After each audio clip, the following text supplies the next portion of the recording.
What's up, everybody? Welcome back to the Run Your Mouth podcast. I'm here outside the White House. It's getting fucking crazy. Oh my God, this is a party. If this dude even took his tits out. That's how crazy this party's getting right here. Look at, oh my God, and those are some high-end science titties right there, world class. This lady should put a QR code right above her butt where they put trans tramps so that other people know where they can get themselves some good plastic surgery. Madonna should be talking to this dude's person.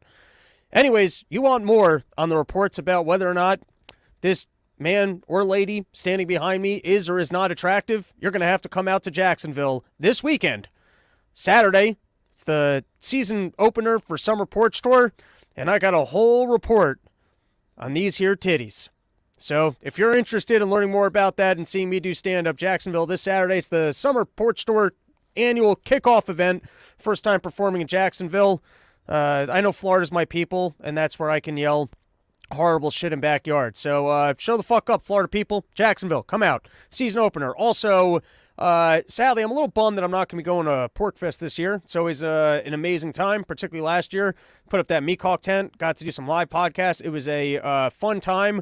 Brian from Lions of Liberty reached out, friend of the show, wanted me to let the Run Your Mouth viewers know that he's going to be out there doing a stand-up show with Lou Perez along with some other events. So, he's a cool guy. He's also bald. He's tall, thin, handsome. He's got a wife, so don't hit on him. But you could just walk up to him at the thing and be like, yo, what are you up to out here? But if you got to pick between Summer Porch Tour in Jacksonville and Lions of Liberty, you got to come Jacksonville this weekend. I don't know. Bring, what was that crazy drug that they were doing in Florida that was getting people to eat people? What was that thing? You guys are, oh yeah, bath salts. Bring your bath salts. Bring your transgender girlfriends. We're going to inspect fake titties. It's going to be a party. All right, let's change up the background now because, we've got serious things to discuss. I can't spend the whole episode with the entire audience all turned on, having raging erections, unable to focus on the matters at hand. So here we are. Because I have teleportation powers now. I don't know if you guys know that. I don't know if you guys know that Run Your Mouth got the budget to teleport to new areas. I like that I'm playing around with the green screen like a 12-year-old, amused with the fact that I can change backgrounds, which is a technology that's probably existed since the 1980s. And here I am congratulating myself on studio improvements and how incredible of a broadcast this is solely based on the fact that I can change images behind me. But here we go. I'm reporting from outside Mar-a-Lago, where we've got the exclusive breakdown on exactly what is going on with Donald Trump. And let's give a watch to just yesterday. Donald Trump, he was arraigned. Nobody could get into court. Nobody could see what was going on. Sure, we got the little sketches where they made Donald Trump looking even more orange as possible. We had CNN breaking in, finding themselves exclusive access to a payphone, going, look, we're breaking the law to get you the coverage that you're not allowed to get while we scream about how no one's allowed to break the law. But anyways, here we got Donald Trump getting up right after, getting arraigned, getting arrested, getting in trouble. And let's hear what Donald Trump had to say.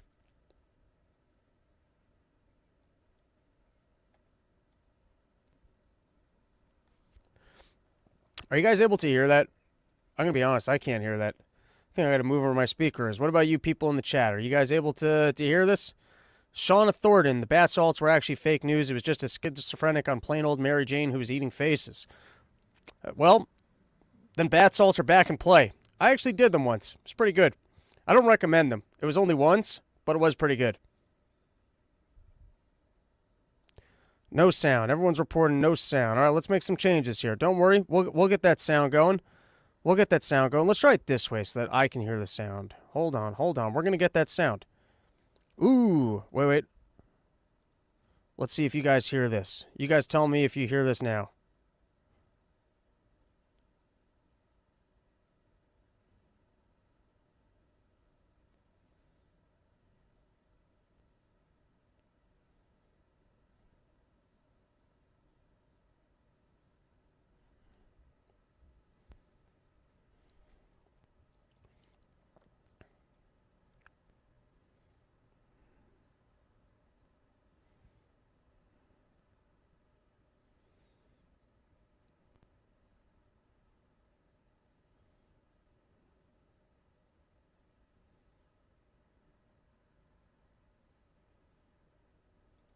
Can a rich guy hoard stupid shit?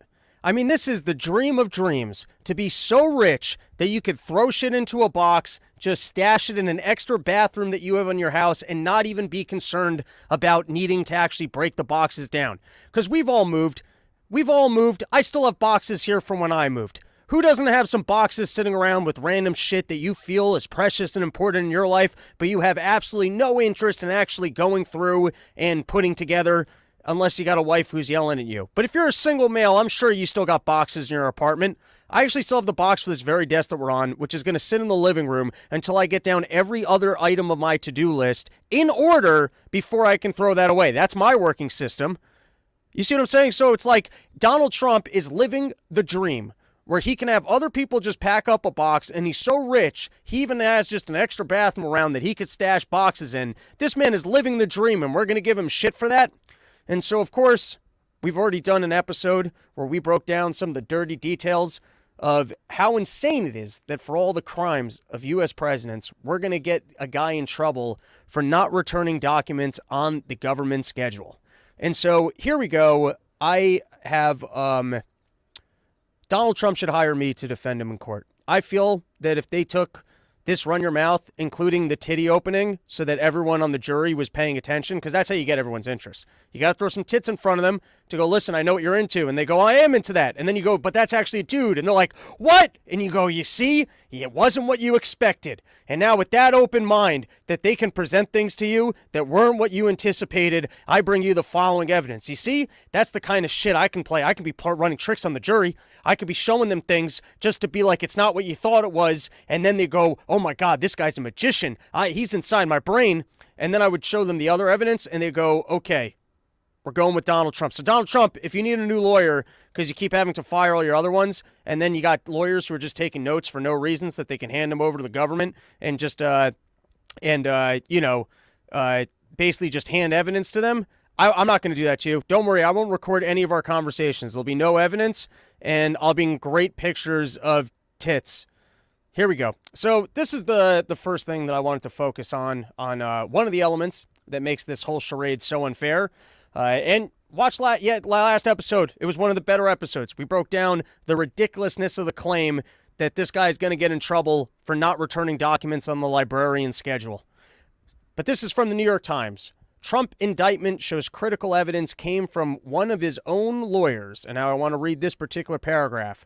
Earlier this year, over Mr. Trump's objections, the special counsel overseeing the investigation, Jack Smith, obtained the notes through an invocation of the crime fraud exemption. That exemption is a provision of the law that allows prosecutors to work around the normal protections of attorney-client privilege if they have reason to believe and can demonstrate to a judge that a client used legal advice to further a crime. So one of the crucial pieces of evidence here. Hold on one second. Did you guys not have audio for that clip that I just played? Because you came through, you said that there was sound, and I was like, oh, everyone knows what Donald Trump said, and I can't go back and post. At this point, we can't go back. We got other clips coming up, and when we get to the clips, I'll give you guys more of a chance to let me know whether or not you can hear it. It's the producer, man. Dude, I had this thing all figured out for last episode. I built a green screen. I got the lights up. All right, here we go. Shauna Thornton, I've ran to boxes because I refuse to unpack my husband's boxes of things he definitely needs but doesn't remember. Classic. Jess Man, never mind, just noticed that Robbie was trying to play a video clip. No sound on the video clip. You see, I told you, someone told me they had sound. Jess, that wasn't helpful. You're ruining the whole thing. Can we start over? All right, back to this New York Times article. Earlier this year, over Mr. Trump's objections, they went past, I keep thinking that it's a doctor-client confidentiality, but it's attorney-client privilege. That's the phrase. Usually you get attorney-client privilege. You get to sit down with your lawyer, you get to have conversations, and that conversation is not allowed to be used as evidence against you. But apparently there's some sort of a provision that if they can demonstrate to a judge that a client used legal advice to further a crime, then that would void the attorney-client privilege. Now, to me, any conversation you're having with a lawyer could be trying to work around a crime. Where's the distinction between trying to work around doing a crime, where you're trying to get actual legal advice for, is there a way that I can accomplish this goal legally, versus trying to further a crime?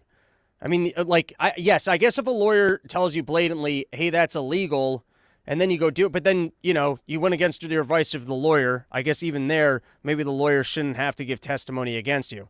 The problem I have is when you create this, it seems a lot like the Alex Jones case, where a judgment was made against Alex Jones before he ever set foot into a courtroom, ever faced a jury of his peers that he was guilty, and then the question just became how guilty. And the judge was able to do that by saying, well, since the lawyers were so bad at following the procedure, we're making a judgment against him before he even shows up into court. That's not a jury of your peers. If you have a system where people can make decisions not in the court, not in front of a jury, doesn't that just erode the entire system? Because then, like in this case, this wasn't a decision made by a jury. You might as well just decide that the guy's guilty before he shows up in court if you're deciding that the own lawyer can be used as evidence against the previous client. At that point, how much of a trial are you even having? You're definitely being given access to evidence that is not, traditionally available to you, and things that a client could have been saying to his lawyer to figure out how he could legally accomplish his goals. The judge is categorizing it as that, and how do you know without doing a whole trial about what it's like? There should almost be a jury trial about whether or not the lawyer should be allowed to give testimony against his own client. Like, how can you just make that decision outside of a courtroom and still claim that you have a fair process or that you're being granted a jury trial in front of your peers? Major decisions were made before it was even presented to them. I don't know. Seems like the same exact thing that happened in the Alex Jones case, where they made the decision that he was guilty before he was even in court. And if this is crucial piece of evidence, I would need more information about what specific evidence the prosecutors had that they brought to a judge, and a judge made a decision that Donald Trump was not entitled to attorney-client privilege, which is something that you're normally supposed to be entitled to. All right, now here's the next thing that I find to be particularly crazy. Oh, no, I want to read this. This is from the Wall Street Journal. It was an opinion piece. It was something that I was going on about yesterday, and I was also going on about on part of the problem. And a lot of times I'm pulling information straight out of my ass. But my ass got an incredible track record. I mean, if you're going to look up assholes of America and just be pulling out random facts and information, the facts and information that I'm spewing out of my butthole, I mean, it's pretty unbelievable. So I pulled out of my ass the other day that it would make sense to me that if the president has the sole authority to declassify information, then taking the information and leaving it is the process of declassifying it. You showed your intent of declassifying it. It shouldn't require anything more. So I was reading a very interesting article in the Wall Street Journal yesterday that seems to confirm my theory. And then I also pulled out of my ass yesterday on Part of the Problem, which we recorded yesterday. So it's probably up on Gas Digital. Go use promo code POTP. You can not have to wait 2 days for information to be irrelevant to see it. Just go use the promo code, all $7, a month, and you get or maybe $9. I have no idea. I literally have no idea. But you can get that information sooner. But I was saying it would seem, based off of the Clinton case, that Clinton just left with it, and then they decided that he got to keep it. There was no formal declaration beforehand that he was keeping it. So this was Clinton's sock drawer in Trump's boxes. We're actually going to read most of this article because I think it's worthwhile. Although the indictment against Donald Trump doesn't cite the Presidential Records Act, the charges are predicated on the law. The indictment came about only because the government thought Mr. Trump took records that didn't belong to him, and the government raided his house to find any such records. This should have never happened. The Presidential Record Act allows the president to decide what records to return and what records to keep at the end of his presidency. And the National Archives and Records Administration can't do anything about it. I know, because I'm the lawyer who lost the Clinton sock drawer case. Juicy. In 2009, historian Taylor Branch published The Clinton Tapes: Wrestling History with the President. The book is based on recordings of Mr. Branch's 79 meetings with Bill Clinton between January 20th, 1993 and January 20th, 2001. According to Mr. Branch, the audio tapes preserved not only Mr. Clinton's thoughts on issues he faced while president, but also some actual events such as phone conversations among them. I'm not going to read the whole list because we don't care, unless it was about the time he got his dick sucked and shoved his cigar tube up an intern. I don't care. I don't care about what Clinton was up to, or if it was about his drug running, when he was governor. That'd be interesting. Or if it's about how Hillary Clinton's dick is actually bigger than Michael Obama's penis, that would be scandalous. If it was about the other contents of his sock drawer, flights with Jeffrey Epstein, that would all be interesting. Clinton's trade agreements and why he wanted to keep some documents or tape recordings, I don't really care. So let's move on to the actual specifics of how the Presidential Record Act works. The National Archives and Records Administration was never given the recordings, as Mr. Branch tells it. Mr. Clinton hid them in his sock drawer to keep them away from the public and took them with him when he left office. Where do you think they actually were being kept that he's calling it his sock drawer? Something fishy there. Moving on, my organization, Judicial Watch, sent a Freedom of Information Act request to NARA for the audio tapes. The agency responded that the tapes were Mr. Clinton's personal records and therefore not subject to the Presidential Record Acts or the Freedom of Information Act. We sued in federal court and asked the judge to declare the audio tapes to be presidential records, and because they weren't currently in NARA's possession, compel the government to get them.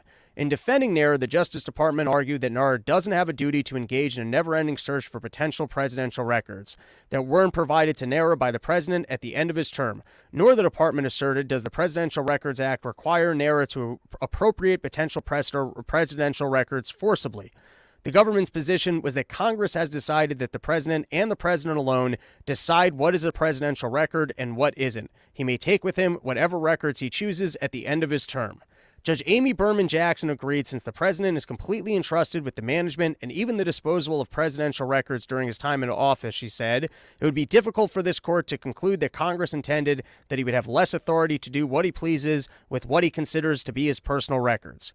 Judge Jackson added that the PRA contains no provision obligating or even permitting the archivist to assume control over records that the president categorized and filed separately as personal records at the conclusion of the president's term. All right, you guys can continue with this, but I think the important part is that it was ruled previously that if you just leave with stuff, it's considered that you decided to keep it, and no one else gets to declare ownership over those items. Now, did Donald Trump leave with nuclear materials that they shouldn't be allowed to leave with, and Clinton left with things that were a little bit more wholesome? That's a possibility, but I guess you got to change the law to say that there's certain materials that the president can't declassify. I guess if you give them the full authority to just declassify and leave with what they want, that is the rule that you guys made. And now, while we're having all this conversation about Donald Trump, the rule of law, how he left with incredibly important documents that horrible things could have happened, didn't happen, but they could have happened because we can't entrust the guy who had the job and had all the important information in his hands for 4 years to continue to have the important information in his hands. And my God, if our librarians say that they need something back, they're going to need something back. So while we're having a massive conversation about this, this was reported by, I believe, the Washington Examiner. They did a whole article on it. This is a graphic from MRC. But in the mainstream media, there's been 291 minutes of Trump indictment coverage and 0 seconds about the Biden-Burisma bribery coverage. And to recap a little bit where we are in this story of the possibility that there's conclusive evidence that Joe Biden was bribed. So let's just recap some of the evidence that we have at this time. One, we've got an FBI document that is not declassified, that has been seen by multiple senators, and they're claiming that there's a report from a whistleblower that the FBI's got a document that really documents that Joe Biden was bribed for $5 million. They were further claiming, this was Grassley, that there's supposed tapes by Burisma that were recorded as blackmail, 17 tapes in total, that I guess further provide evidence of the fact that Joe Biden had been bribed when he was vice president. We also have the whole Hunter Biden laptop story, and of course confirmation by a partner of Hunter Biden's that with the 10% going to the big guy was in fact Joe Biden. And so amidst all of this peripheral floating evidence of the fact that Joe Biden might have been bribed, there's also the following video where Joe Biden basically says, look at the power I had as vice president, that I could ensure that people couldn't get the $1 billion of aid that they wanted unless they met some of my demands. This is him saying it openly. Let's make a change to the settings. It's only a 1-minute video, so just let me know if you guys aren't hearing it, and I will change the speakers, but I think...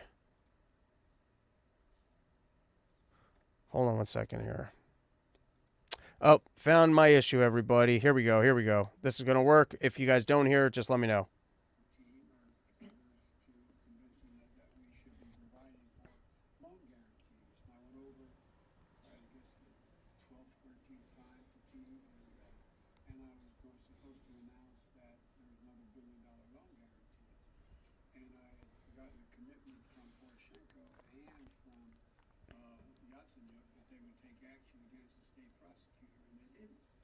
So they said they're walking out the press conference. I said, no, I said, we're not going to give you the $1 billion. They said, you have no authority. You're not the president. The president said, I said, call him.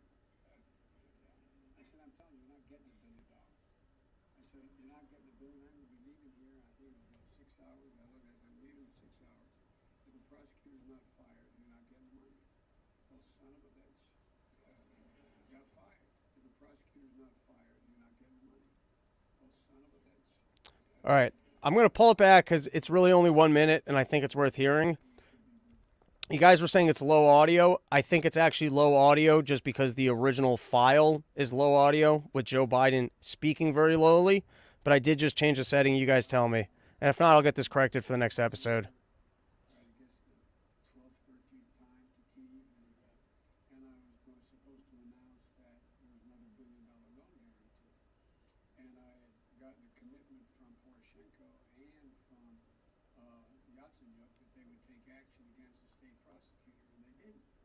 So they said they're walking out the press conference. I said, no, I said, we're not going to give you the $1 billion.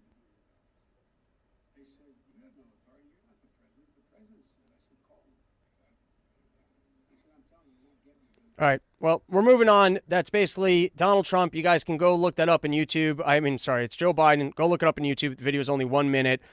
He's speaking in front of the Council of Foreign Relations. You can literally just type in Joe Biden bribe, and it will come right up. And it's Joe Biden saying that he was supposed to go out and make an announcement of an aid package, and he told them he was only going to make the announcement if they fired a prosecutor. It was a prosecutor that was looking into Burisma, and he showed up to make the announcement. They had him fire the prosecutor. Joe Biden said, I'm not going out there to make this announcement. And they said, well, you're not the president. You don't have the authority to not make the announcement. He said, watch me. I'm not going out there. Go ahead. Call Barack Obama. And then they fired the prosecutor. It seems to me, we're having a conversation about the rule of law. Donald Trump didn't actually cause any harm with documents that he was supposed to return and didn't return. That's the best claim they have, is that it just wasn't returned at the librarian schedule. On the other side of this equation, we've got Joe Biden. FBI refuses to release a document. We've got people talking about him being bribed and him basically describing the exact bribe in front of a television audience. No one seems to care. But at the same time, the other guy is in trouble for documents not returned on schedule.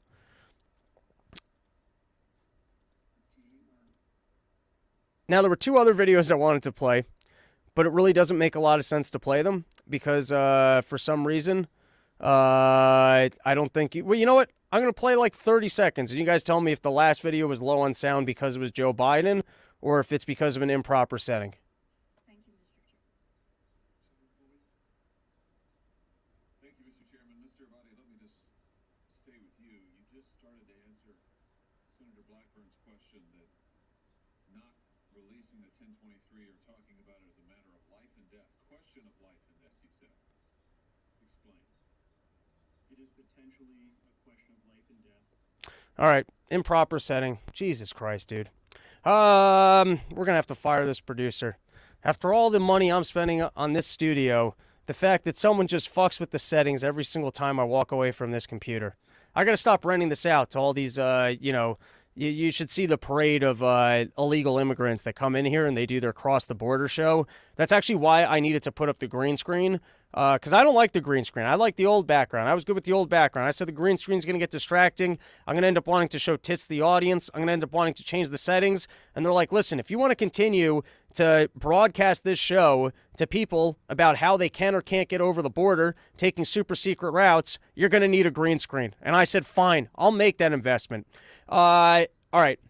Yesterday they did an FBI hearing, and I always like watching people sit in seats and squirm. I like the gamemanship. I like the WWF quality of going, oh shit, look, Jim Jordan is squaring against Rochelle Walensky. By the way, he didn't do such a great job. I wasn't going to play that video, but Jim Jordan did square up against Rochelle Walensky yesterday. Not a bad-looking lady, by the way. And he was given her problem about all the decisions that were wrong and basically questioning if she was lying to the American people. And she just did a decent job of going, no, we were going with the best evidence of the time. And all these senators, once again, you can hire me, except that this wasn't great proof of how well I would do in court. It's exactly me in school. Yeah, I'll do the best job. And then you show up, you're like, fuck, I left the files I needed at home. Oh, the video doesn't work. So, my pitch to be Donald Trump's lawyer, don't go with someone else. But I could be on the team that maybe gives them the arguments and then they actually put it together and make sure that they have the proper files. That could be my role. Anyways, back to Jim Jordan. So Jim Jordan squaring up against Rochelle Walensky. She's talking about, well, based on the best evidence of the time, that was the right decision, overlooking the part of needing to ask these people because you've got Fauci pulling the exact same move. Do viruses not typically mutate? Then why were you recommending something that you knew wasn't going to work once the virus mutated? Because they keep trying to pretend, well, for the alpha variant, yeah, it doesn't matter. The virus was going to mutate. You guys knew that the virus was going to mutate. Well, it wasn't, we weren't sure about infection, but based on the best evidence of the time against the alpha variant and the particular time range that we were in, we were still working with the best information that we had. Best information that you had. What happened when the fucking thing mutates? All right. Going back to this FBI hearing, I was going to play a video of Hawley, who might be currently the reigning supreming champion of these little dueling matches. Rand Paul certainly had his moments with Fauci, but I would say, and Jim Jordan was great when they were talking about Donald Trump, Russia collusion stuff, but since then, I feel like on these other topics, he's just not working his magic in the same way. I think that, in my opinion, Jeff Hawley probably comes in with the most consistent destruction of these people. And so in this case, he was getting after the guy about why they won't release the document. He busted the guy on admitting that at least the document exists, documenting the whole Biden, that there is an FBI document saying that Biden had been bribed. And then he gets him on basically forcing the guy to claim that all of the abuses of looking into digital information without a warrant was all done mistakenly. And there were like 250,000 of them. So while he's claiming, hey, we need more money, we've got all of our stuff put together, we've got this situation under control, and we've fixed all of our problems, he's claiming that it was just accidental that 250,000 files, or there were 250,000 improper searches. There was also a fun video of Ted Cruz giving them the business and busting him for basically going, you won't answer any of my questions. And now, I'm done stalling because the videos weren't working. We bring on none other than Gary Richide, author of A Twisted History of the United States of America, here to give us the breakdown of presidential crimes that have happened in our past, because as they yell and scream at Donald Trump for not returning documents on schedule, I think it's important to put into context just how many crimes have been committed by previous presidents. How's it going, Mr. Gary? Hey, Robbie, what's going on? You gave me a really short, easy assignment of presidential crimes. Hell yeah. Give me 1 second. I want to change where I'm plugging my headphones in. We're having some tech issues today, but give me 1 second. Okay. All right. Let's see if that reaches, and let's see if people can hear you. All right. Yeah, no, I got you. Now we'll wait in the chat just to see if people can hear you, but So you were saying what? You got this information down pat. This is stuff that you're familiar with. You just knew it, ready to go. Well, yeah, but of course, we're talking about volumes of presidential crimes, whether we're talking about whether they were committed prior to their ascendancy to the office or during their time. I think we should go with presidential crimes while in office. Okay. I mean, well, we could go back to George Washington. I mean, Let's do it.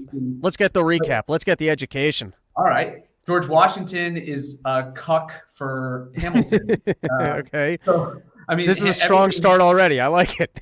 Yeah, everything Hamilton wants to do that's extra constitutional or blatantly unconstitutional, and ranging from the establishment of a national bank all the way through to having think about this, a sitting president of the United States invade a state to put down a rebellion within that state, despite the fact that the governor of Pennsylvania told him not to come, that this is not part of the deal of signing on to the Constitution and ratifying it.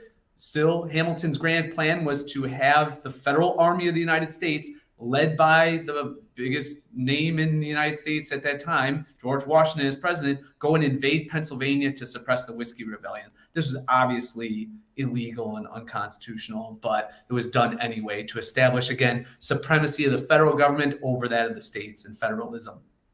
So the Whiskey Rebellion, they didn't like the taxes, right? They wanted to sell their booze without taxes or something?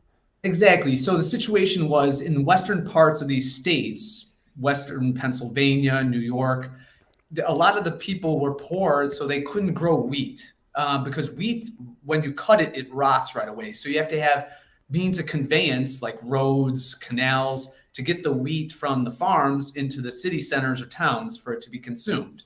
So they started growing corn, but there's no infrastructure out there, right? So they can't even get their corn into the areas where it's going to be eaten. So they started to ferment it and they made it into whiskey. Well, yeah, what happens then? These poor farmers are then assessed an excise tax as part of Hamilton's economic plan. And Brian McClanahan, who I think you might be aware of, he's on Tom Woods a lot. I think he's talked with Dave once in a while, but he's down in South Carolina. Actually, I think he lives in Alabama now. But he's done this whole book about how really Hamilton, who screwed up America, he has a book called How Alexander Hamilton Screwed Up America. He really chronicles how, in many ways, Hamilton kind of devised this grand plan so that he would know that the Western Pennsylvania farmers would rebel violently against this precise tax. And then they would have the excuse to use the federal army to go and suppress it. And that would be the first usage of the federal army against a state? Yes. And that was and that was against the Constitution?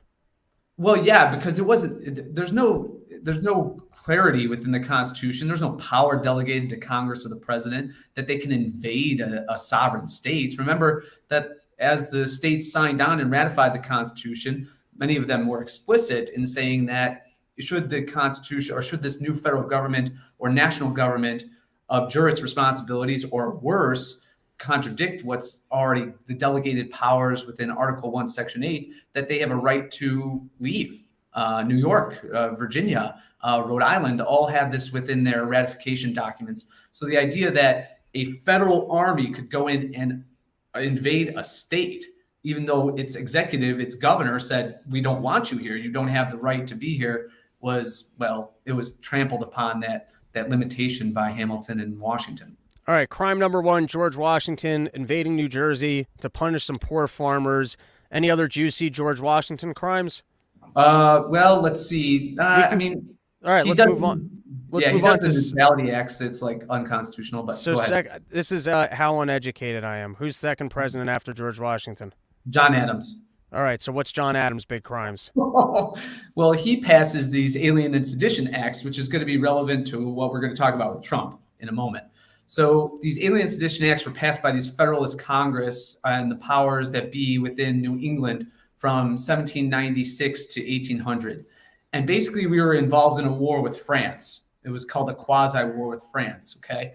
And any criticism of the government became illegal. There was a famous story of John Adams went to Boston, and there was a guy in the crowd as he was delivering a speech, and the guy in the crowd was obviously not a Federalist or a fan of Adams, and he said, I hope this windbag would get a cannonball straight up his ass.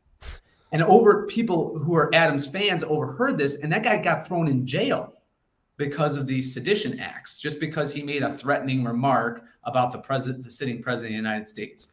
Which is clearly a joke. He wasn't going to blast him with a cannon in his ass. No, I mean, he might wish to, but again, he had no access to one, Right. So what this inspired is the famous Principles of 1798. Madison and Jefferson wrote these surreptitious, secretive letters that were later approved by the Virginia and Kentucky legislators that said that there were limitations that needed to be established and that federalism was still alive, that the states retained rights to nullify, that means kind of cancel out, any laws that were deemed as unconstitutional. And those laws, the Alien Sedition Acts, were deemed as unconstitutional per the 10th Amendment because, again, no power was given over to the federal government. It was retained by the states to suppress free speech, for example. All right, so just to make it super simple. Yeah. In the Constitution, the federal government did not have the authority to suppress speech, and this was the first example of the government suppressing speech, but under the guise of, hey, what that person said is dangerous because he's threatening me. Right. So it's the first bitch move of him going, oh, it's violence. It's violence. It's endangering me. That's right. Or worse, they use the language of it's endangering the best interests of the United States. Oh, so it's not even actual danger because anything could be, if I'm a dictator, I could say anything's endangering my interests. So then that becomes a national issue. Right? So yeah, they're conflating like what is the dealings of the government and what is a danger to the government or the officials within it with the broader interests of the country. See how they're mixing the language already, which is what all the anti-federalists like George Mason and Patrick Henry and all those who were railing, and Samuel Adams for a time, were railing against during the ratification process of the Constitution. They said that this is what's going to happen, and sure enough, it did. All right, so we got George Washington takes a federal army into a state to punish poor farmers. Then you got John Adams comes around and he starts acting like a dictator and saying people's free speech is dangerous for the country. Now, the second one is a little bit of a gray area because I guess the guy did say a statement of that might be how indoctrinated I am in 2023, where I go, hey, that's the rules. As long as you don't say something violent, it's okay. But I'll say that's a little bit of a gray area. It sounds like Yeah, they were. Other people were arrested. There was a guy named a French minister that was kind of pro-Jeffersonian named Albert Gallatin. He was arrested and he was deported. So you have all these different. What was he arrested for? He was basically arrested because he was against the Federalists. Oh, so they were just straight up basically taking political prisoners for opposing federalism. Exactly, and they were also suppressing the mail. That was a way they could.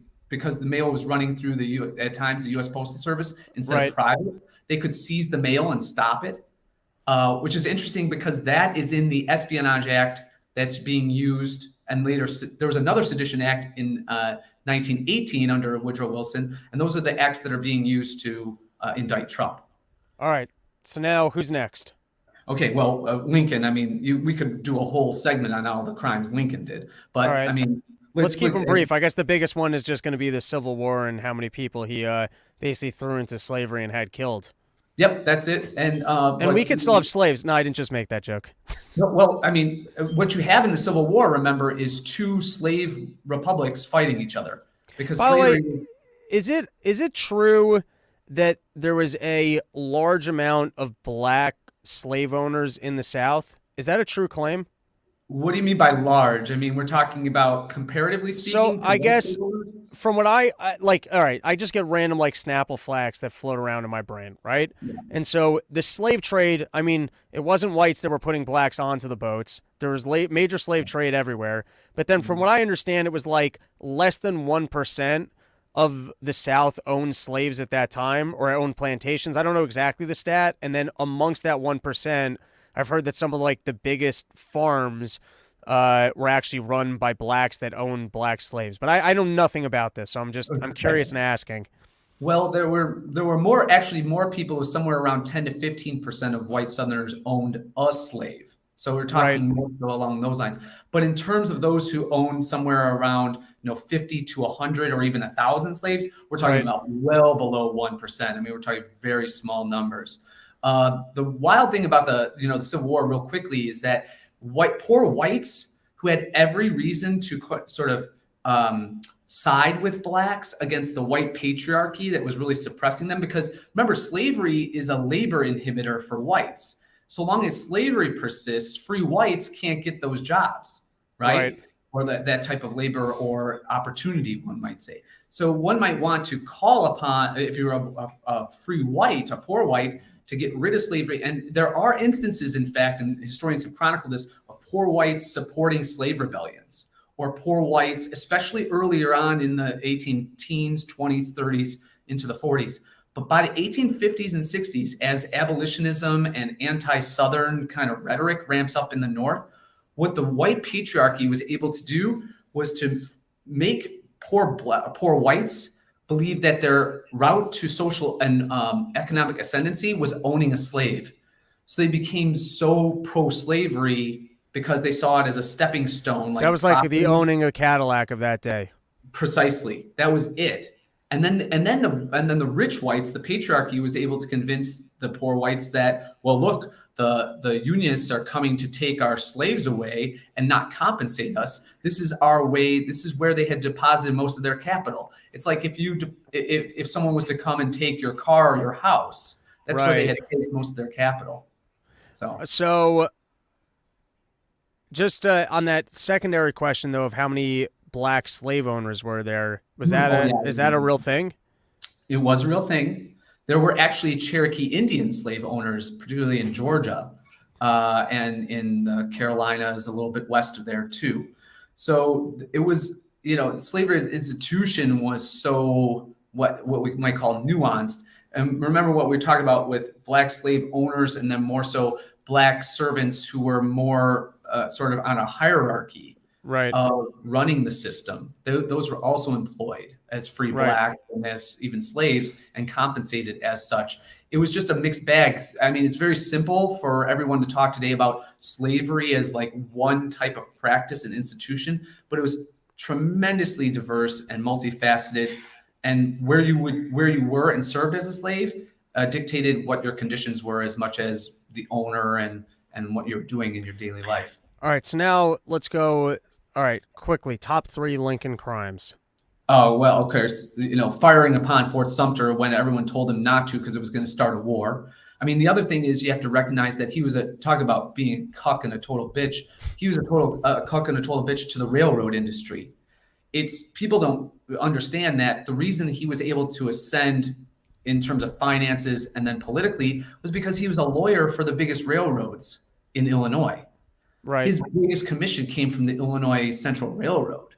And so therefore, and people say, well, if you look back at the legislation during the Civil War, you think, holy shit, why is the Congress during the Civil War passing a Pacific Railway Act of 1862? Well, that's exactly what the Republican Party was all about. The Republican Party was not about abolition.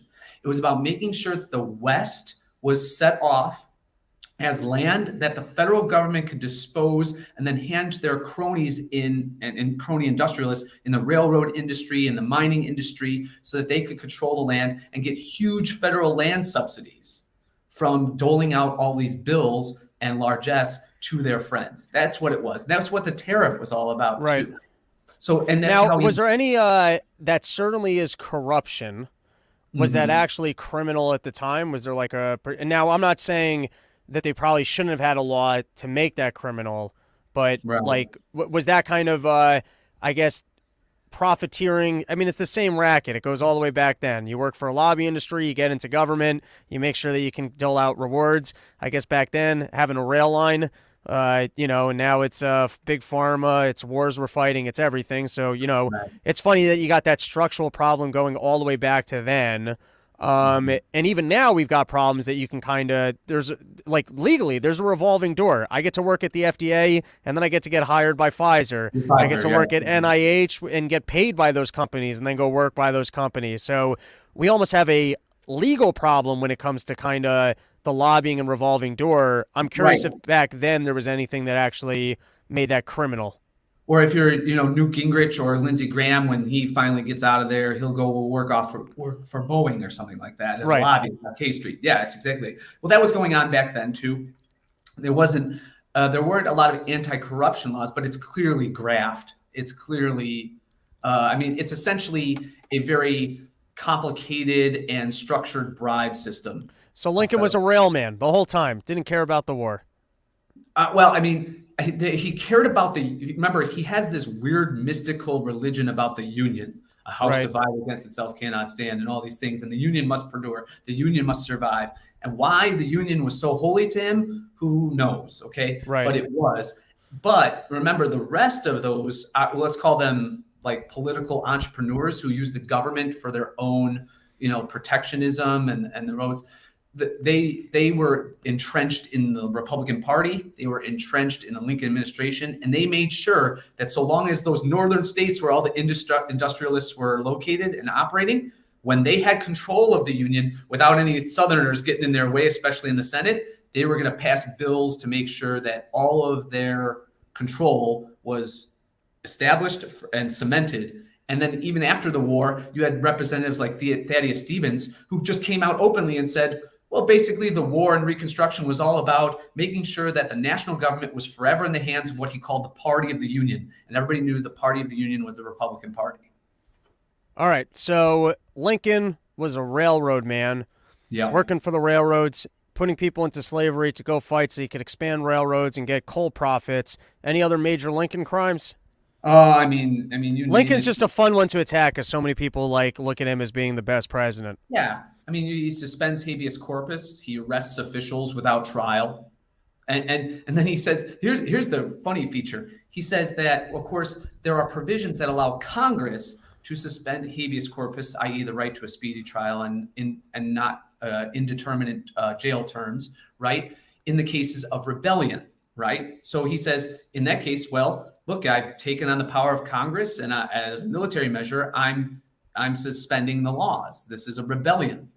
But then when, for example, you have these instances where Virginia says, well, you can't, according to the fugitive slave law, these Union generals can't take our slaves because they're taking our property according to your constitutional law. Well, then the generals in Lincoln say, well, no, you're not in rebellion. You're a separate state. You declared independence. So what is it? It's either they're in rebellion, and so I can suspend habeas corpus, or it's a separate country, and I don't have to abide by the constitutional laws that were passed before. The whole Northern justification for the war is so hypocritical and backwards and immoral and criminal, and certainly unconstitutional. But read a Tom DiLorenzo book for that. Those are good books. All right, for that. who's next? Oh, we could go down the line. Ulysses S. Grant ran a Ponzi scheme from the White House. All right.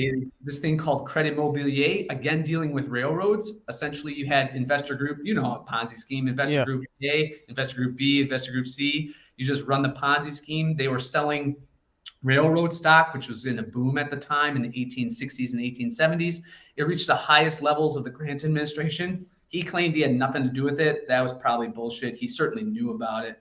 Right. And sure enough, everybody in the C-class investors got screwed when the railroad stock was determined to be actually not even railroad stock. It was just paper that was going to the A and B group investors and then the executives in Credit Mobilier. And they named the company Credit Mobilier because sounding French made it sound fancy at the time. All right. Ran a Ponzi scheme while he was in office. Who's next? Oh, gosh. Let's see. Well, we had Grover Cleveland. He's one of my favorite presidents, actually my favorite president because he was the least corrupt and most free market. But he did, and other people call this corrupt because he engaged in 1894, the U.S. government was bankrupt, okay? Because there was a panic in 1893. There was only somewhere around $80 million in gold reserves in the whole federal system. And so more than we have now. So he went on a yacht and he met with J.P. Morgan and he secured private financing for the federal government. Now think about that. The government, the head executive of the United States has to go pliantly to the richest man in the world at the time and asked for $60 million in gold reserves to just make sure the federal government can continue to run and function. Right. Isn't that remarkable that just about 100 years later, or 110 years later, you have major banks like JP Morgan going to the federal government to bail them out? It shows the incredible evolution, really mutation of our economic political system.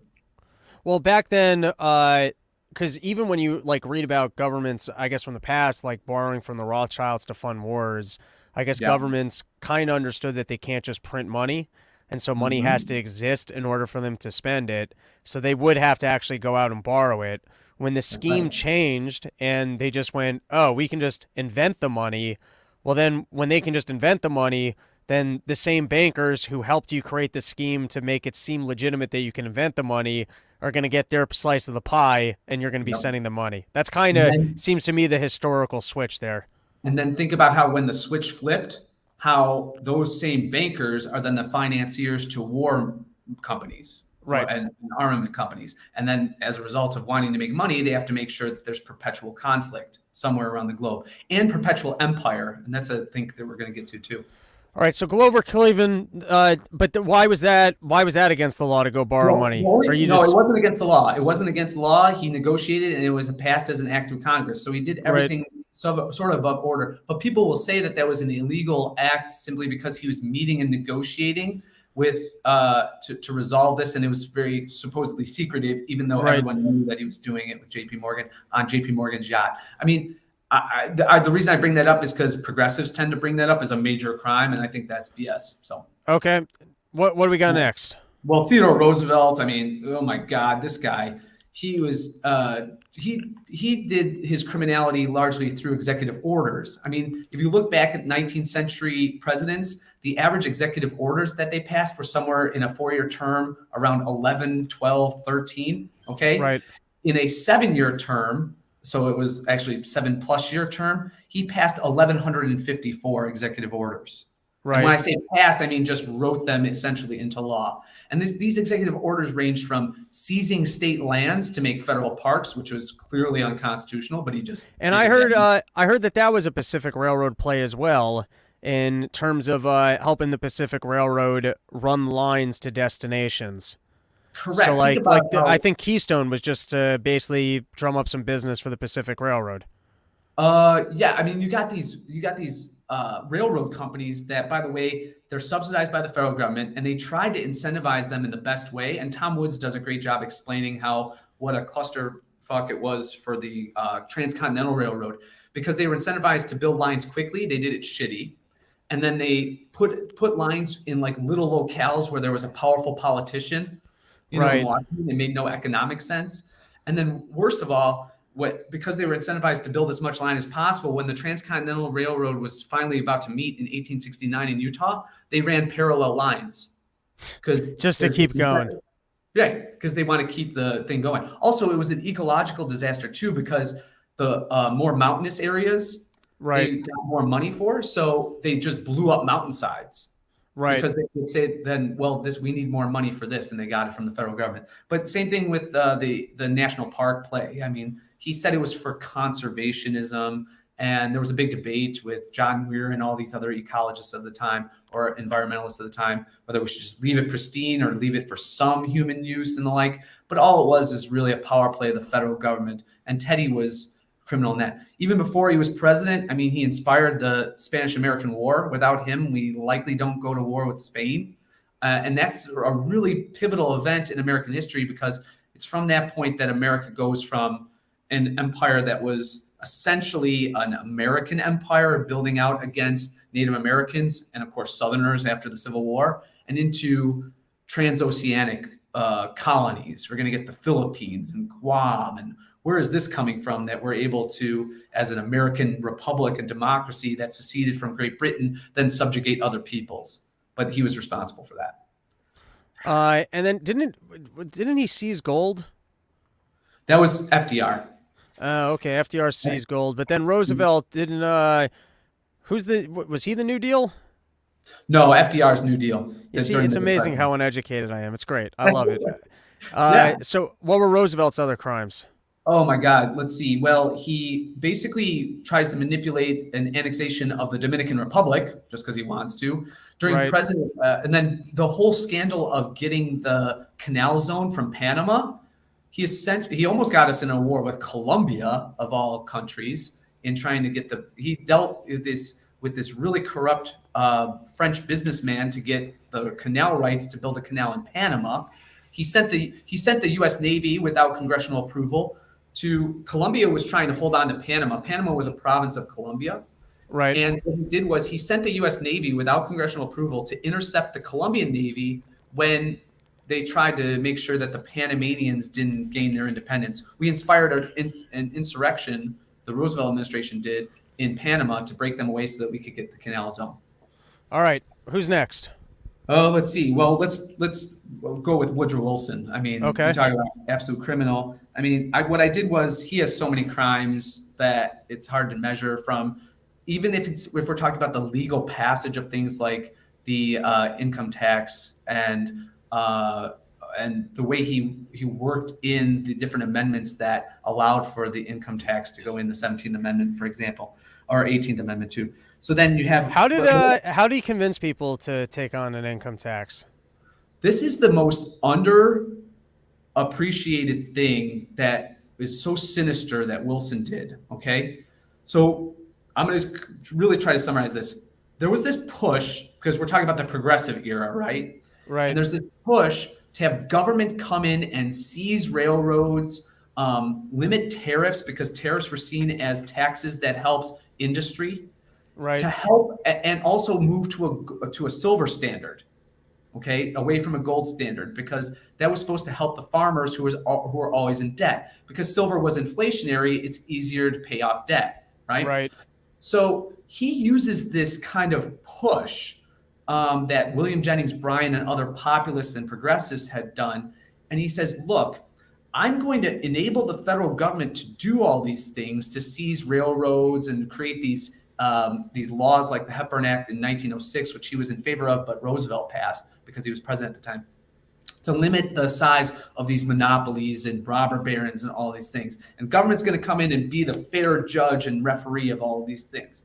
All right, so he does this and he says, look, if I lower the tariff and thus reduce taxes on everyday ordinary Americans, particularly farmers, and stop this kind of boon for industrialists, well, I need some mechanism by which to fund the federal government to police all of these guys, right? Well, that mechanism is going to go from the tariff, which was the major revenue source. Well, I need another revenue source. And what's that revenue source? Taxes. Tax. Can I ask you, this might not be a question you can answer. It's just floating around in my head. So, all right. So if you got a gold standard, I guess you can argue, I mean, it shouldn't be deflationary because there's more gold in the ground, and like the more valuable gold becomes, the more of an incentive you have to pull it out of the ground. So like, I mean, I guess if like we were on a full gold standard, maybe we would go full scale on harvesting all the gold. But like, I mean, like now if we switched over to gold, obviously it would shoot up in value because like there would be a new usage that we're actually using it as currency. If you're actually using gold, typically speaking, as currency, I mean, I like there might be an element of it being deflationary, but it shouldn't be like, I don't know. If you're holding on to your gold, I would say it shouldn't be appreciating by 10% a year because there's more gold in the ground. Do I have that? Like, let's just start with that as a base. Do I have that basically right? Yeah, there's a great book on this, and it's actually focused on Bitcoin. But Seyfi Amus has a book, The Bitcoin Standard, and It's a great book. Yes. Yeah, he talks about this phenomenon, and he looks back and he answers the question that you precisely asked, and that is, if there's a big demand and utility for gold, like under the International Gold Standard as it existed from like 1880 to the First World War. Well, weren't there times where you'd have gold because companies would be incentivized to mine more and more? You'd have an influx of gold. And he charts it, and it turns out that it's not the case. Even in times where there was an influx of gold mined, that didn't lead to a kind of inflationary cycle.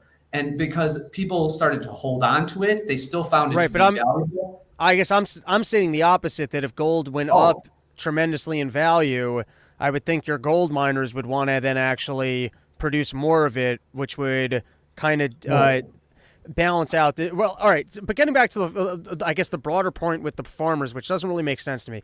If you could forecast for deflation, then you would almost forecast into a loan of, I'm going to take the loan, but I'm actually going to be paying you back. Like, you could do almost the reverse of the way that we do interest bearing loans, where I'm going to pay you back.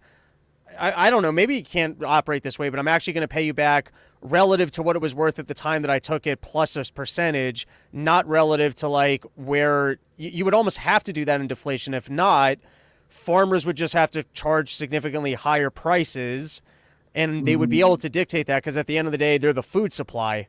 So, like, Correct. I don't really understand, unless every farmer's really just an idiot. They had no understanding of finance, and so they would all just be constantly going belly up. And then you're saying that no one smart enough would actually step into the industry to create the most in-demand product, which is food. I just don't understand kind of like the general American narrative of the farmers are fucked and we're going to starve. Yeah, and it goes down to who's more coordinated. Remember, because the farmers are operating essentially as individual separate entities. So Right. when they take their harvest to an exchange like the Chicago Mercantile Exchange that existed way back in the 1860s, right? They're not as coordinated, so they're incentivized, as we would hope, to produce as much foodstuffs as possible, so as to Right. keep the price of food down, right? And then they'd be yet again incentivized through market mechanisms, and then through credit, through mercantile exchanges, and through banks and the like to obtain that credit. So, but whereas the farmer is operating as a kind of independent entity and not coordinating with other farmers in terms of, well, should we form a guild and create production this way and then limit it, hold back wheat harvest for a moment? They're not doing that. Conversely, the railroads, the mercantile exchanges, and the banking system is coordinated. That was the argument of William Jennings Bryan when he did his famous Cross of Gold speech in 1896. He said, the farmer by necessity, because it's a seasonal activity, is going to find himself in debt. And therefore, as a result of being in debt, he is beholden to the gold standard system in which, let's say, even if the farmers got together and coordinated, let's say, Right. having forecasting deflation. Right. There's a stupidity here, though, of that if you're living in an environment where farmers can't store the crop, then that means that other people can't store the crop, and like you as a consumer. So if I refuse to sell, let's just say your price is too low and I go, fine, I'm not selling you my wheat. Well, then 2 weeks from now, the grocery store is not going to have wheat. The people aren't going to have the wheat. So there's going to be like, there's almost a perfect relationship there of them running out of food is going to correspond with my food rotting. In like, so unless you're basically saying that the farmers were so stupid that everyone was just basically cutting each other out while the big banks did a better job of working together, of like, I don't know. Like, I'm a little confused here as to why we're running into problems. No, I know this is totally off topic, but I'm Right. interested. No, but it's like when you have a bounty, and remember agricultural production, because of the innovations of the 19th century, deep seed plowing, you had like McCormick's Reaper. I mean, you have farm and agriculture production skyrocketing. So it's kind of like when you have an influx of labor during the Industrial Revolution. If a laborer comes to your factory and says, I'm not going to work for that wage, well, there's always some other guy that's going to be out there who will, right? Now, you could say that is, we could go through the Kuznets curve and how that inequality eventually levels out and there's prosperity at the end of that curve. But in the initial part of the thing, it's like, if a farmer's not going to sell at my price his wheat, there's some schlep in Kansas that's going to. And I'll pay the extra rate for a little while to ensure that I get this freighted up from Kansas instead of Indiana to Chicago. So that's where they were sort of taking advantage of what we call the initial side of the Kuznets curve, where you have this kind of equality of labor or equality of supply. And so the capitalist can benefit, but eventually there's a leveling out after it peaks. So that's the best explanation I could say. In other words, like the coordination of the banking system under the gold standard was advantageous to the bankers because of I'm saying that William Jennings Bryan and these farmers are getting it wrong. They're blaming gold and its deflationary tendencies, or more so its it's leveling out as a store of value, and saying silver is the answer, or bimetallism, what they call it, is the answer, because we could pay back our debts if we just dollarize silver coins, and that's going to help us. But that didn't help them in the end either. All right, so to go, I forgot what we were in. Which president are we talking about again? We were talking about Wilson, but I mean, all right. So what else? What else we got on Wilson? So Wilson, I forget what the crime was here. Well, I mean, just his underhanded way in which creating the income tax. Okay. Right. I mean, he did other really ridiculous things with, like, basically it's as a result of Woodrow Wilson too, that government officials became essentially the base voting bloc of progressive Democrats. Okay. I mean, because he passes all these laws that protect them and give them ridiculous benefits. And so they become, and by the way, the Republicans did this in the 19th century with Civil War pensions in the military. Right. Democrats are just doing it on steroids during Wilson's administration. I think let's talk about the Espionage Act real quick, because it has so much relevance with. The other thing is Woodrow Wilson essentially starts World War I, at least drags the United States into World War I. Right. Without, if a rational, non-British siding, progressive megalomaniac was in the White House, so we're thinking like someone like if Warren Harding or Calvin Coolidge was, in fact, or Grover Cleveland was in the White House, the United States would never have come close to sniffing entrance into World War I, and it did anyway. I mean, a bigger crime that he did was he made sure, and we know this for fact, that in a war zone, as Britain is fighting Germany and there are German U-boats all over Great Britain, the Wilson administration was encouraging Americans and U.S. companies to travel into a war zone on ships. Okay? The Lithuania, right? Lusitania. The Lusitania. In May of 1915, the Lusitania is sunk. Now, the Lusitania was said to be a passenger ship, or with some commercial stuff. Robbie, it got hit by one torpedo by a U-boat. Right. Sunk in a record amount of time. There is no doubt, in fact, it was confirmed in the late 1980s and early 1990s, that there were munitions. That means, get this, a U.S. president secretly sending arms to Britain to fight Germany. There were munitions on board. And the reason we know that, there was a Guardian article, the kind of liberal progressive newspaper in Britain, when the Guardian back then was actually anti-war. There was a diving team in the early 90s that wanted to go and explore the Lusitania, and they were stopped by the British government. And the reason that was given was because there's too many explosives that could detonate still on the Lusitania. Unbelievable. That's in the All right. twisted. Before we go to the next, I do have a new sponsor on the show. I forgot to hit this plug before I had you on, and then we'll also plug the book. But new sponsor, it's called Premier Pharma. And you and I know how bad you try and get yourself some medicines, and there's always a racket. You got CVS is coordinating with the rebates, and everything's a racket in the entire pharmaceutical world. So if you're a doctor or an independent pharmacist, you want to quit fleecing the patients, making sure that Big Pharma makes all the money through rebates and this other shenanigans.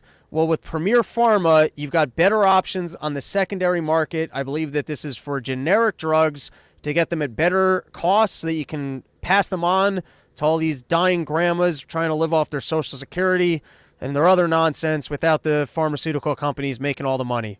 So you want to learn more about this, you can go over to premierpharma.com. This is for the really the well-to-do run-your-mouth listeners who are independent doctors, or they've got their your own independent pharmacy. You might really enjoy partnering with Premier Pharma, and if you're interested in just more of all the scams that exist in the pharmaceutical and doctor landscape that's helping basically just 3 companies keep all the money, you can check out the Pharma Problem Podcast. So you work in the space, Premier Pharma, you're interested, generally speaking, in all the scams of pharma, you can check out the Pharma Problem Podcast. And Gary, before we continue, why don't you plug your incredible book where people can, get their hands on more of this incredible historical information? Thanks, Robbie. A lot of it is in A Twisted History of the United States from 1450 to 1945. You can get that on Amazon, anywhere books are sold. Also, my podcast and website is hotwaterhistory.com. So a lot of the stuff, again, that no one ever taught you, but you should know, is contained in that book, especially about American history. Also, right. I want to say, Yes. along with the pharma company, excuse me, is I'm wearing Sheath underwear too. Are they still sponsored? Hell yeah. Yeah, of course they Yeah. are. Promo code RYM. You get yourself 20% off. I got my sheaths on today as well. Can't go anywhere without them. I also got the Absolutely. sheath t-shirt. All right, what do we got? What do we got Okay, next? so- Yeah, once you switch over, it's that's it. You're not going to wear any other underwear. It's that good. Right. So let's just talk about real quickly the Espionage Act, because that's really what this is the act that's being used to indict Trump right now. Oh yeah, who put that one in place? Woodrow Wilson. Okay. So, yeah, in fact, 106 years ago tomorrow, it was passed. All right. Okay? 106 years ago tomorrow, the Espionage Act. And I have it right here. I read through it in anticipation of the episode. All right. It's amazing what the federal government under Wilson, as the United States had declared war on Germany and entered World War I in April of 1917. This act is passed 2 months later. All right. It was an act that was kind of a revision of an earlier act in 1911 called the National Defense Secrets Act. Worse than that, that act was based on an act from Britain called the British Secrets Act of 1886. Now, what does that have all in common? The United States entering a world war. The United States before that passed that National Secrets Act in 1911 because we were fighting a rebellion called the Moro Rebellion in the Philippines. Guess what? Filipinos didn't want to be subjugated by Americans as much as they didn't want to be under the colonial rule of Spain. So, of course, they're constantly rebelling. So we passed these laws. Basically, what these laws are, they're empire protecting laws. We don't need these laws unless the United States, the supposed beacon of freedom that, of course, broke away from Imperial Britain. If we don't have an empire, we don't need these secrecy laws. Right.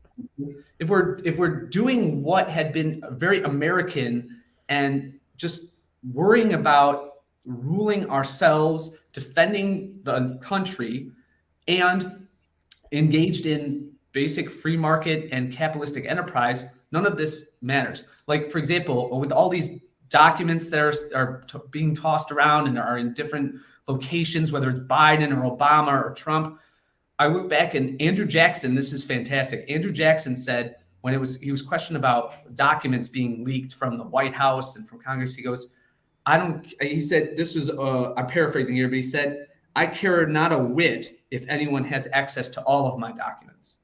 So this is how open it was supposed to be. Right.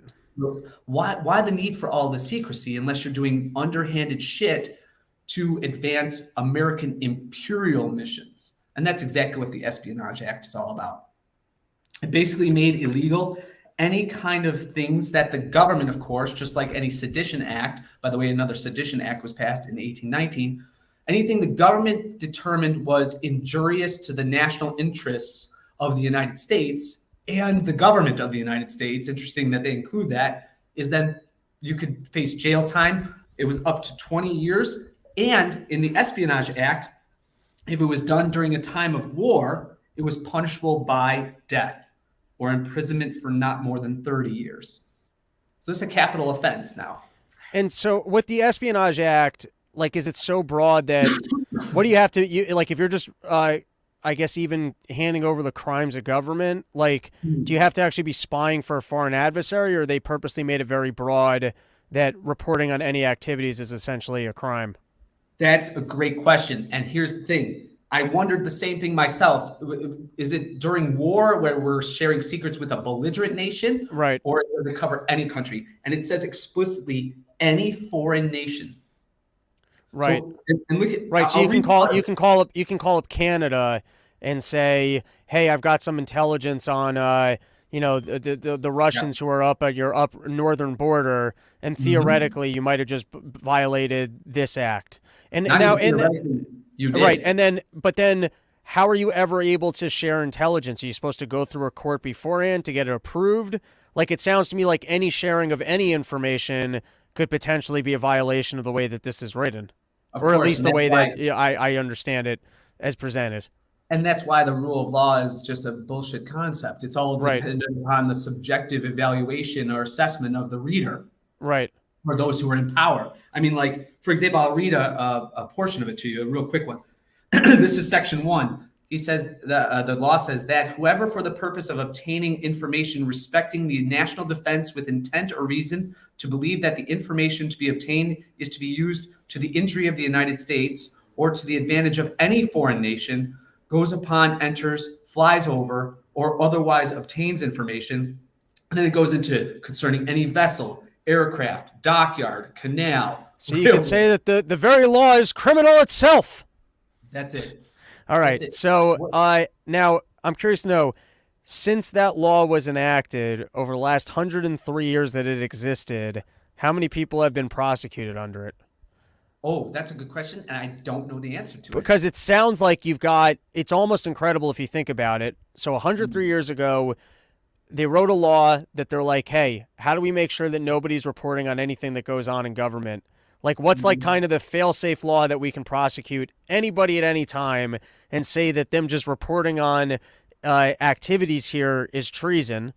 And then within the 103 years that they wrote let's call it the fail-safe dictator law that allows you to prosecute anybody for any information that ever looks bad. And like, you know what I mean? It's like 103 years ago, a dictator thought, all right, what's the rule I need to make sure that within this democracy structure, I can prosecute anybody? And then within the 103 years, there was no better rule that they could bust Donald Trump on, except someone basically stood up at the meeting and went, oh, we do have that one fail-safe one that basically anything anyone does could fall under. Correct. That's basically the application of this law. I was wrong. I do know that the number of people that were charged with and prosecuted just during World War I with this law and then the later Sedition Act was 2,100. But and those were probably people that were criticizing the war. Exactly.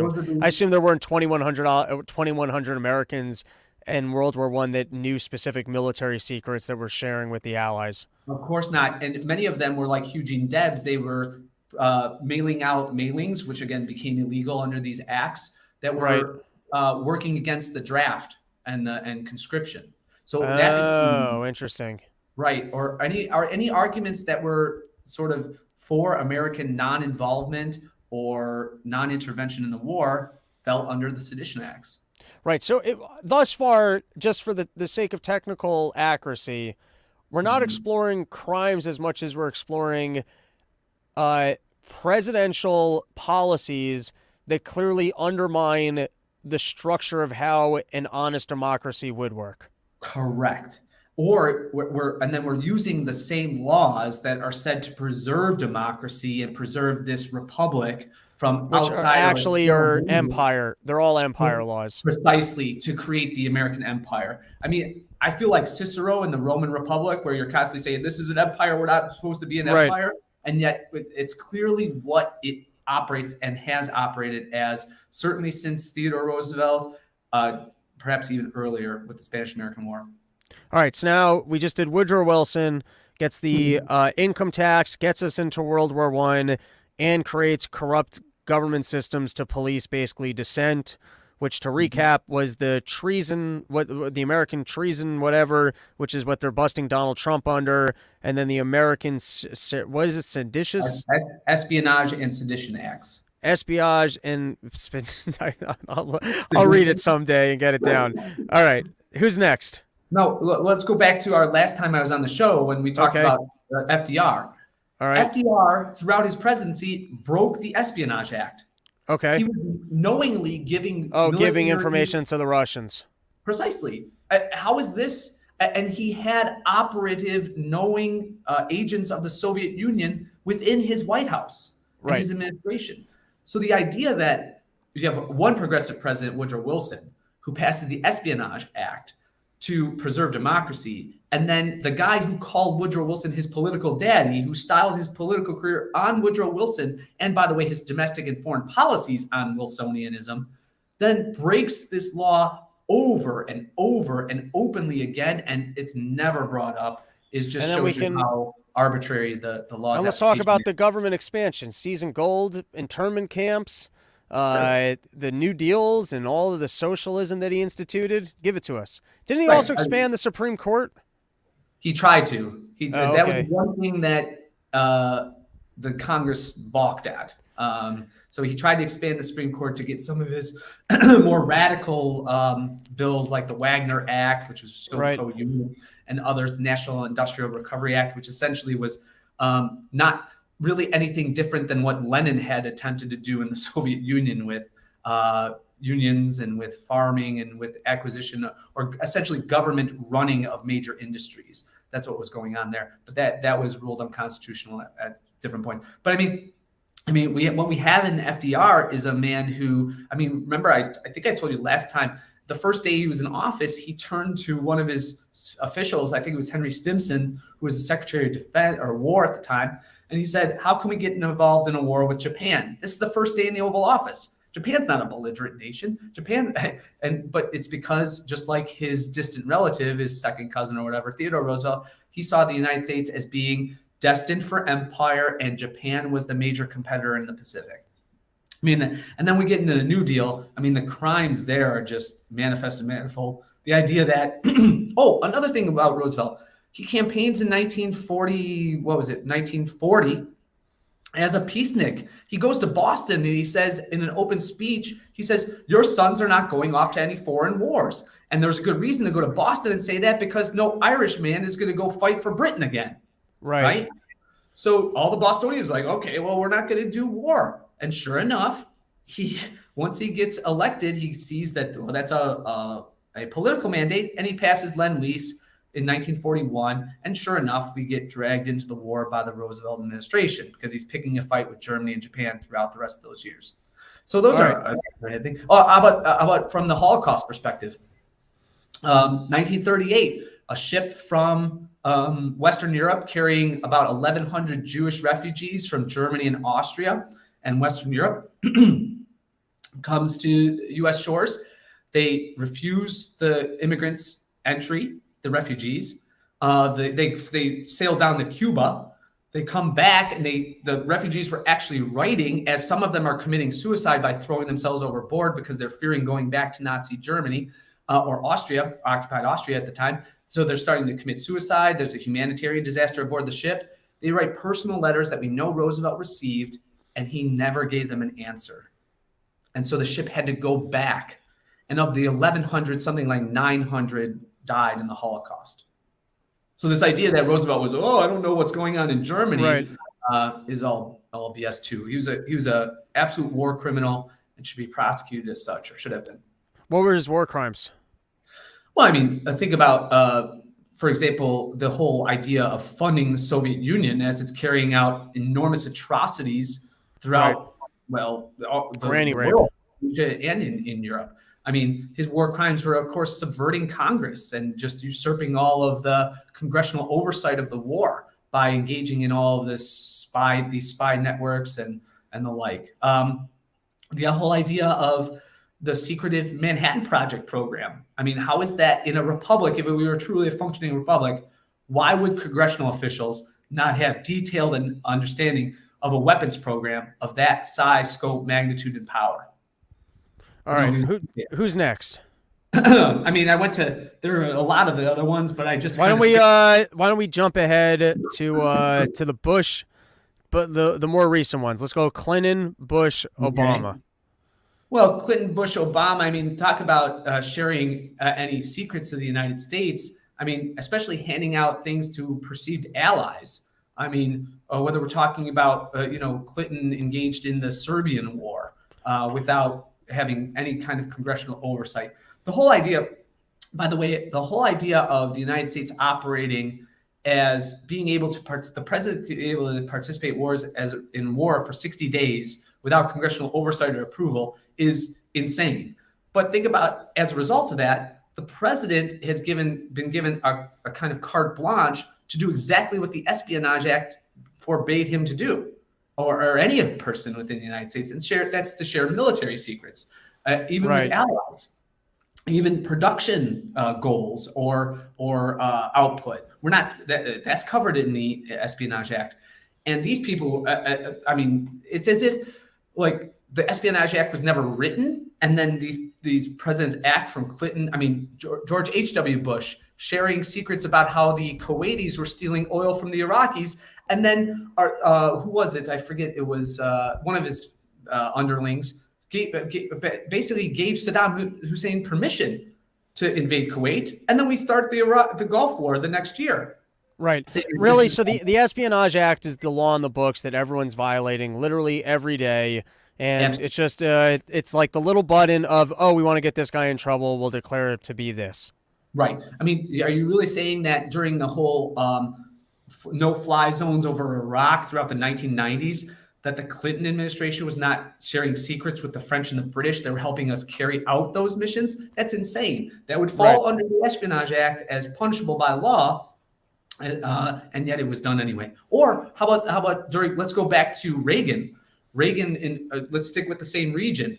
I mean, Iran-Contra is a ridiculous violation of law and absolutely criminal. But before that, remember, we supported Iraq against Iran.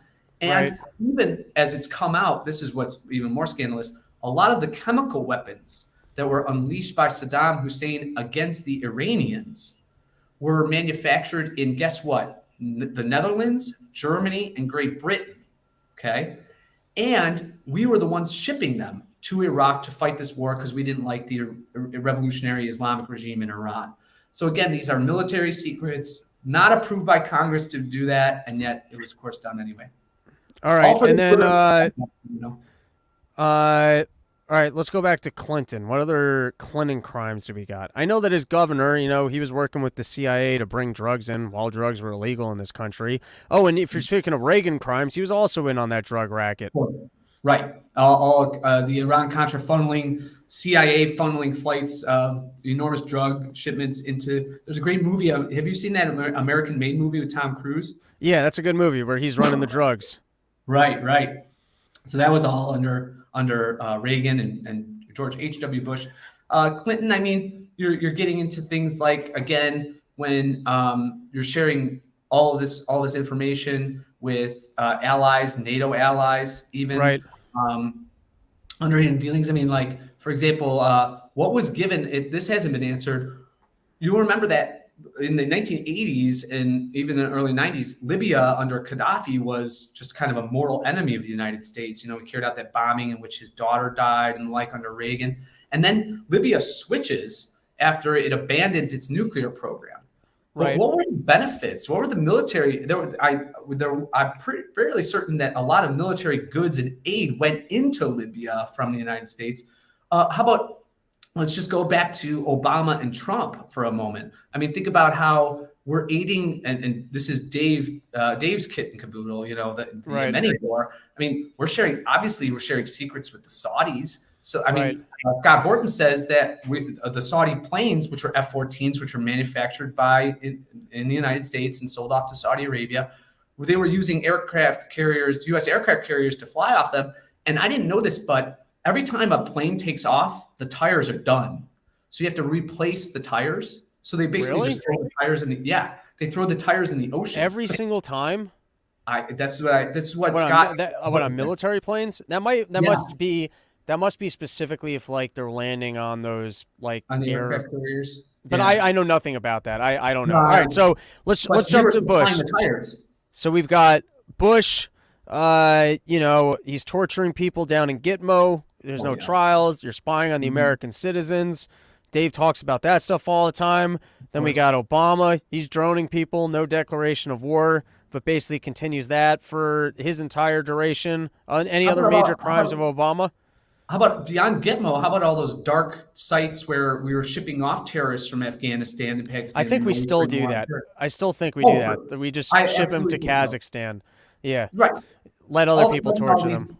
All of a sudden, these operatives of Al Qaeda, or Al Qaeda in the Arabian Peninsula, or all these in ISIS, you have all these operatives that are suddenly in Cairo, and they're in these secret prisons. Of course, that's going on. Yeah. Right.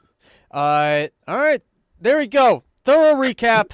we could have done more, but we're an hour and a half into the episode, Yeah. and I do have a day job to report to. Yeah, go And I for it. love how you have Mar-Lago behind you. Yeah, well, beforehand, I also we're gonna have some fun with the green screen. Still got some studio improvements coming, kinks to work out, and Gary, why don't you plug it once more? Hot water. HotWaterHistory.com, and we have a Hot Water History podcast. That's great. I got some merch up there that people might like, libertarian and cap stuff, and of course the book, A Twisted History of the United States, 1450 to 1945. Hell yeah. And Summer Porch Tour, the season of porches is upon us. You get all the dates, RobbieTheFire.com. More dates coming soon. I don't think I'm doing a Chicago, but I do think I'm doing a Milwaukee. Maybe you want to come out for that. What else I got going on? I think that's it. Jacksonville this weekend coming out. Gary, thank you so much for joining me. Thanks, Robbie. Peace.